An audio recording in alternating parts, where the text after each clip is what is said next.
ازيكم يا حلوين؟ عاملين ايه؟ يا رب دايما تكونوا بصحة واحسن حال.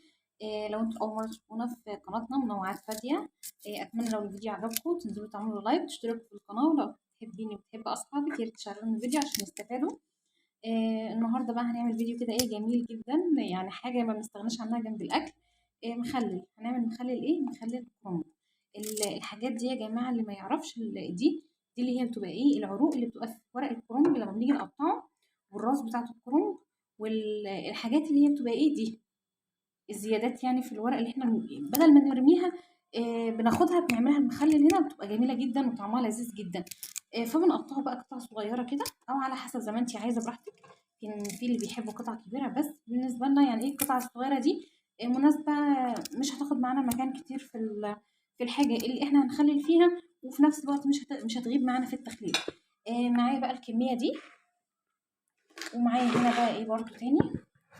هنعمل بقى في الطبق ده محلول النقع بتاعه اللي هو التخليل بتاعه. معايا هنا ايه، طبعا دول ايه مش باينين، هتستغربوا ايه ده. بنجر. عشان ايه يديني لون حلو كده في التخليل. معايا قطعتين هنا. معايا هنا ايه شوية ملح.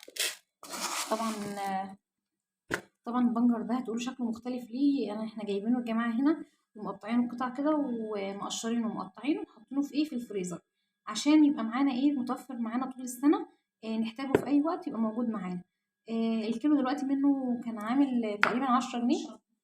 فبنجيبه بقى احنا بنقطعه بنفرزه كده، يبقى متوفر معانا. لو الطماطم مجربية مش حمرا قوي بنقوم حاطينه. بيبقى حلو معانا جدا في الاكل، وطبعا بيعلي الانيميا وبيرفع الانيميا جامد. في ناس بتحطه على العصير، فمش موضوعنا البنجر دلوقتي، الموضوع احنا في المخلل. فهنا حطينا هنا 3 معالق كبار من الملح، وهنحط هنا قرنين شطه كده. مش هفتحهم ولا هسيبهم بحالهم كده، يعني ايه عشان برضو ايه ما يدوش نسبه حراره عاليه للكرنب بتاعي. ومعايا برضو هنا ليمونه هعصرها.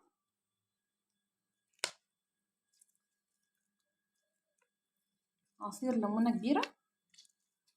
جربوا المحلول ده بجد يا جماعه، هيديكوا ايه يعني طعم جميل جدا للمخلل. ومعايا هنا برضو حوالي ايه معلقتين سكر، هنزلهم هنا كده. وبعدين معايا لتر ميه، هنزله بقى واقلبهم كده كويس لحد ما السكر والملح بتاعي يدوب.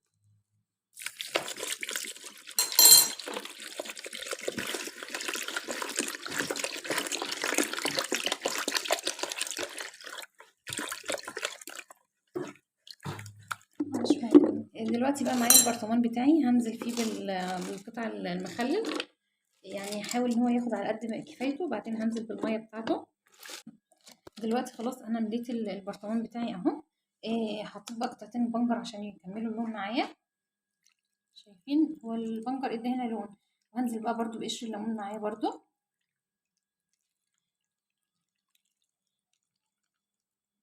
وحطيت قرون الشطه بحالها زي ما قلت لكم.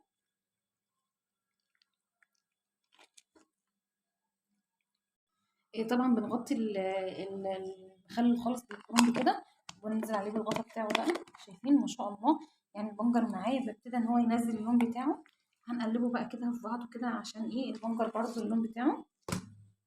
شايفين ما شاء الله. عايزاكم تجربوا الطريقه دي ان شاء الله تعجبكم.